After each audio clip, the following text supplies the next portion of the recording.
Hello प्रिय साथियों, मैं संदीप यादव और आपके अपने चैनल सूर्योदय क्लासेस में आप लोग का बहुत बहुत स्वागत करता हूं। दोस्तों, जैसा कि दोस्त हमारा जो पहला चैप्टर है ठोस अवस्था इंटर का क्लास 12 का वो कट गया है। ठीक है, जो आपका सॉलिड स्टेट है, क्या है आपका सॉलिड स्टेट, जो आपका चैप्टर है वो आपका चैप्टर से हट गया है।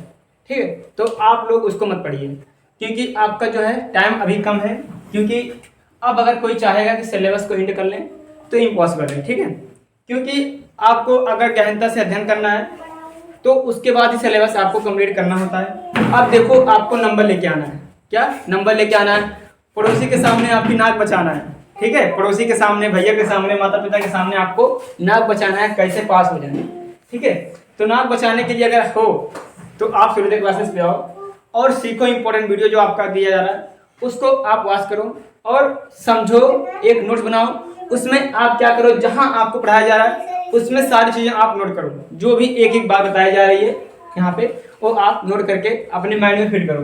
ठीक है, तो हम आज पढ़ने वाले जो आपका बहुत ही इंपॉर्टेंट है एक टॉपिक, राउल्ट का नियम, जो हमेशा बार बार छपने को देखते हैं आप कि आपको मिलता है, लेकिन आप लोग उसको सॉल्व नहीं कर सकते हो। क्यों? क्योंकि आप लोग उसको गहनता से अध्ययन नहीं किए।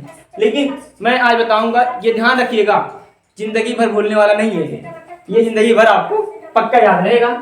तो अब देखते हैं राउल्ट का नियम। एक क्लास 12 वालों के लिए है पहली बात, और आपका दूसरे चैप्टर का बिलियन जो है आपका सोल्यूशन, जिसका चैप्टर का नाम है। सीबीएसई बोर्ड वाले के लिए सोल्यूशन है और भी बोर्ड वालों के लिए बिलियन है। तो वहाँ जो आपका दूसरे चैप्टर का बहुत ही महत्वपूर्ण टॉपिक है ये, क्योंकि राउल्ट का नियम जो है बाबू हमेशा कहीं ना कहीं आपको ये दिख जाता है। और वैसे भी गैस का जो आपका नियम होता है बाबू, और राउल्ट ने ही खोज किया था गैस का नियम। तो आप अगर कहीं जीत जाओगे, आपको कंपटीशन भी आ सकता है क्वेश्चन। और मैंने देखा भी है कि जो राउल्ट का नियम है बहुत किताबों में दिया है, कंपटीशन किताबों में दिया है कि राउल्ट का नियम बताओ किस पे, तो वो जो होता है गैस पे, उसका राउल्ट का नियम दिया गया। ये राउल्ट भैया जो हमारे थे वो क्या किए थे, जो आपका गैस किताब है, गैस पे दाब लगता है, उस पे एक रूल प्रस्तुत किए थे जिसके नाम से आप उन्हीं के नाम से जानते हैं, राउल्ट का नियम। ये आपके दूसरे चैप्टर में मिलेगा। पहला चैप्टर आपका कट गया है, जबकि मैंने वीडियो बना दिया था। पहले चैप्टर कुछ उसमें आपको इंपॉर्टेंट क्वेश्चन था, बना दिया था, लेकिन उसको भी देख लेंगे क्योंकि पढ़ाई कभी फालतू नहीं होती है, चाहे आप जो भी सीखोगे। ठीक, तो हम देखते हैं, अपना टाइम वेस्ट ना करते हुए आगे देखते हैं राउल्ट का नियम। ये कक्षा 12 वालों के लिए फिर बता रहा हूँ। ठीक, और किसी के लिए नहीं है कि चार्ज दे सकता, वैसे जानकारी के लिए आप देख सकते हो। ठीक, तो आप देखते हैं हमारा क्या कह रहा है ये राउल्ट का नियम। कह रहा है एक निश्चित ताप पर, एक निश्चित ताप पर, निश्चित होना चाहिए, अनिश्चित नहीं होना चाहिए, एक निश्चित ताप पर किसी विलयन में उपस्थित, किसी विलयन में उपस्थित, यानी कोई भी विलयन हो सकता है, वाष्पशील पदार्थ का आंशिक दाब। आंशिक दाब क्या होता है? फिर जैसे जिसको प्रेशर कहते हैं। कह रहा पदार्थ की मोल भिन्न के समानुपाती होता है। क्या होता है? समानुपाती होता है। किसके? पदार्थ के, पदार्थ की मोल के। जैसे मोल क्या होता है? जो पदार्थ का मात्रक होता है वो होता है मोल। ठीक, जो पदार्थ का मात्रक होता है, यानी जिसको हम पदार्थ, जैसे आप द्रव्यमान देखते हो, मास, मास देखते हो ना, मास क्या है? द्रव्यमान होता है ना। तो द्रव्यमान का मात्रक क्या होता है? किलोग्राम होता है। वैसे पदार्थ का मात्रक क्या होता है? मोल होता है। ठीक, समानुपाती होता है, यही राउल्ट का नियम है। समझ गए? अगर ना समझो तो एक बार फिर अच्छे से देखते हैं। क्या कह रहा है? एक निश्चित ताप पर किसी विलयन में उपस्थित किसी वाष्पशील पदार्थ का आंशिक दाब उस पदार्थ की मोल भिन्न के समानुपाती होता है, यही राउल्ट का नियम है। आप क्या करोगे? इसको लिख करके एकदम माइंड में फिट करते चलिएगा। यकीन करिए कि आपका बोर्ड एग्जाम में ये क्वेश्चन आपको देखने को मिल जाएगा यहाँ से। अब देखते हैं इनके नियमानुसार क्या कहा था बाबू। इनके नियमानुसार कहा था, माना दो वाष्पशील पदार्थ लेते हैं, नहीं दो माना वाष्पशील पदार्थ है। वाष्पशील मतलब जिसमें वाष्प बनना है, पदार्थ है, जैसे विलयन में उपस्थित है। किसमें? विलयन में उपस्थित है, जिन्हें हम ए और बी से व्यक्त करते हैं। किससे बाबू? ए और बी से हम क्या करते हैं? व्यक्त कर रहे हैं। आप उसी से भी व्यक्त कर सकते हैं, उससे हो मतलब मैटर नहीं करता। आप यहाँ एक्स वाई भी लिख सकते हो, एक्स वाई भी लिख सकते हो आप जैसे, लेकिन हमारा जो आसान होता है एक्स बी, तो ए भी लेते हैं। ठीक है, तो ये क्या करते हैं, इसे माना दो वाष्पशील पदार्थ विलयन है, यानी एक पदार्थ ये है और एक पदार्थ ये है, दूसरा ये है, पहला ये है दूसरा ये है बाबू। ठीक, विलयन में उपस्थित है, जिन्हें हम ए और बी से व्यक्त करते हैं बाबू। ठीक है, अगर इसका पीडीएफ आप लेना चाहते हो तो डिस्क्रिप्शन में लिंक है, आप वहां व्हाट्सएप से ज्वाइन हो सकते हैं, और टेलीग्राम का भी लिंक लगा दिया हूं, वहां आप भी ज्वाइन हो सकते हो, और इसका पीडीएफ आपको फुल मिल जाएगा, और जितना अच्छे से आपको लिखा गया उतने ही अच्छे से आपको प्राप्त मिलेगा। ठीक है, आपको प्राप्त हो जाएगा, और जितना भी क्या पढ़ाया जाए यहाँ ना पढ़ाया जाए, लेकिन आपको वहां पे नोट्स मिलेगा। तो कह रहा है, देखते हैं आप यहाँ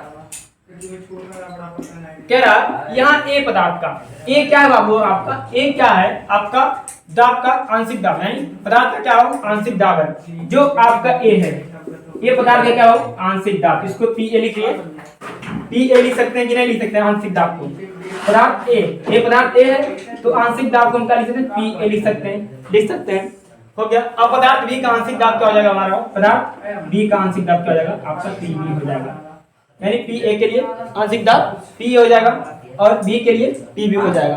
ठीक, ये आपका क्या होगा आंशिक दाब, दोनों का आंशिक दाब हो जाएगा, दोनों का आंशिक दाब, ये हो गया आपका, ये इतना अलग है ध्यान दीजिएगा, ये आंशिक दाब हो गया, हो गया।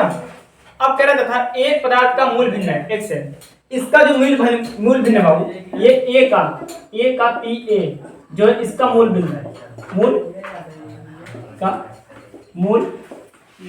मूल आपका क्या है, हाँ एक मिनट, मूल भिन्न क्या होगा आपका, मूल भिन्न आपका है एक्स ए है।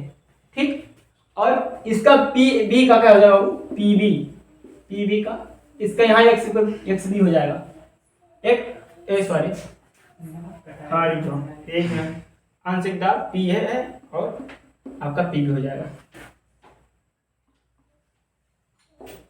यही तो था जी, यही है बिल्कुल, यही तो है मूल, देखो आ गया है पी ए और पी बी। ठीक, आपका ये हो गया, यानी पदार्थ का आंशिक दाब पी बी हो जाएगा और पी ए भी पदार्थ ए का हो जाएगा। और देखते हैं ए बी का मूल भिन्न एक्स बी हो जाएगा, एक्स ए हो जाएगा, हम इसको एक्स माने, इधर देख लेते हैं एक मिनट, ये आंशिक दाब ही है लेकिन मूल भिन्न क्या होगा बाबू एक्स ए होगा, एक्स ए होगा, और इसका क्या होगा पदार्थ बी के लिए, पदार्थ ए के लिए क्या होगा मूल भिन्न एक्स ए होगा, एक मिनट, पदार्थ ए के लिए क्या होगा आपका, पदार्थ ए के लिए आपका हो जाएगा मूल भिन्न आपका हो जाएगा एक्स ए, और बी के लिए क्या हो जाएगा, बी के लिए आपका हो जाएगा एक्स बी हो जाएगा।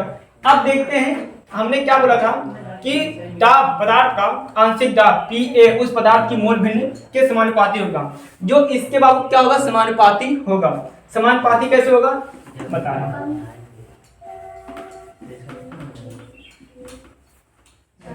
समानुपाती कैसे होता है बता रहा हूं, ये हो गया, क्या कह रहा है पी ए उस पदार्थ की मूल भिन्न के समानुपाती होता है। देखो समानुपाती कैसे किया है, ये पदार्थ ए के लिए है, पदार्थ ए के लिए है आपका बाबू पी ए क्या है आपका पदार्थ ए है, और ये समानुपाती का चिन्ह है, और ये क्या होगा आंशिक, ये क्या हो जाएगा बाबू ये मूल भिन्न हो जाएगा, क्या पदार्थ का मूल भिन्न हो जाएगा, और पी ए, और जब बाबू समानुपाती हटेगा तो क्या लग जाता है इक्वल लग जाता है, इक्वल लग जाता है तो इक्वल लगाते हैं, और ये क्या है ये आपका यहाँ पे दिया गया पदार्थ ए के लिए शुद्ध अवस्था में वाष्प दाब है, पी नॉट क्या बाबू पदार्थ ए के लिए शुद्ध अवस्था में वाष्प दाब है, ये आप हो गया, ये आपका जब ये हटेगा समानुपाती इक्वल हो जाएगा, और पी नॉट एक्स ए यानी ये मूल भिन्न लग जाएगा। ठीक है, ये आपका दूसरा पदार्थ के लिए देखते हैं, दूसरा पदार्थ भी होगा समानुपाती होगा किसके पी बी और एक्स बी के, पी बी क्या है आपका बाबू पी बी हमारा यहाँ आपका है पदार्थ, पी बी ये आपका क्या है पी बी यहाँ पे दिया गया, कहाँ गया पी बी पदार्थ का आंशिक दाब है,